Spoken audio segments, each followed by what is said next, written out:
Let's welcome back to the show Congresswoman Nancy Mace. It's great to see you again. So now we've got 5 investigations, including the FBI, investigating the illegal IRS leak of 15 years worth of tax returns for Elon Musk, Mark Zuckerberg, Jeff Bezos, Warren Buffett.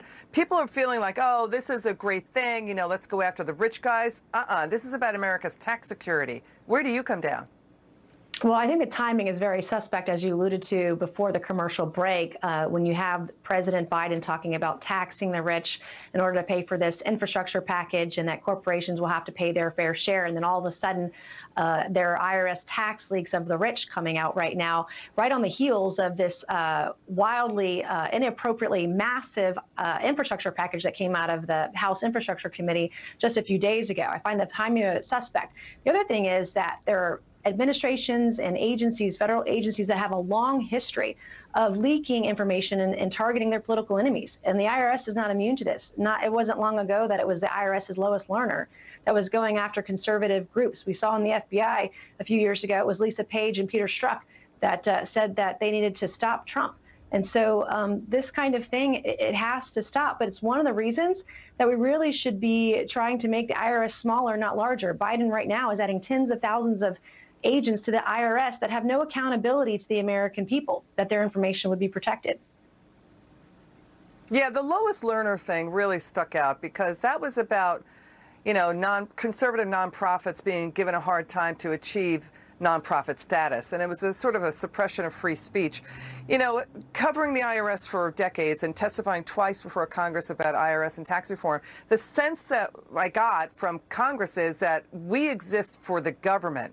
Right? And the IRS workers were basically saying, yeah, that's the attitude they felt. They don't want to be dragged into politics, right? And Mark Cuban is saying that ProPublica, which did the story, is not being honest about the story, that they were basically showing income taxes as a percentage of their overall wealth when wealth is not taxed.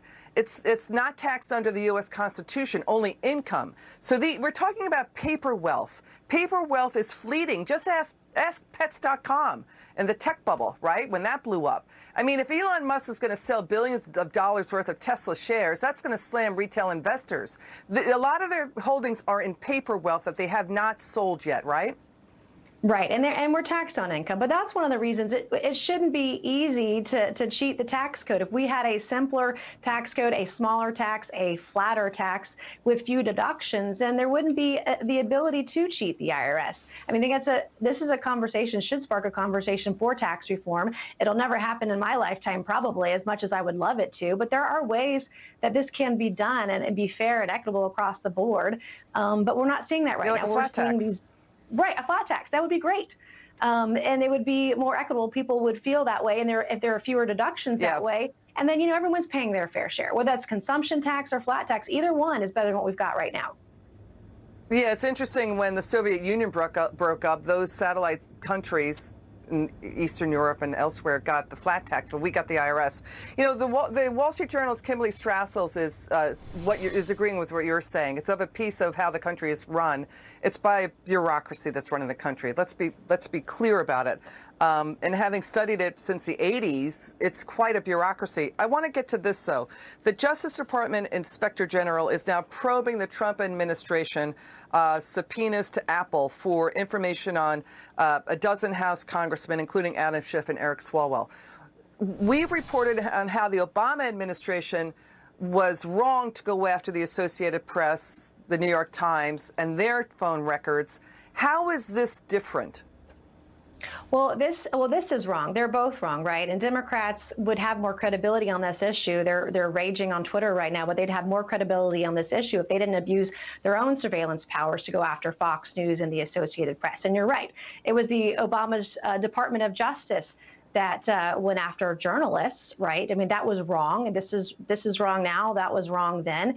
And then you hear over on the other corner, over the side of the road, you've got Adam Schiff going nuts over this. And it was Adam Schiff that went after, Democrat Adam Schiff going after Republican Devin Nunes during the Russia investigation. So they really have very little credibility on this issue. But this is wrong. Spying on people is wrong. I think allowing or forcing third parties to hand over your information, that's also wrong. Businesses shouldn't be forced to do that. There's a court of law. There's a process for this already in place in our judicial system.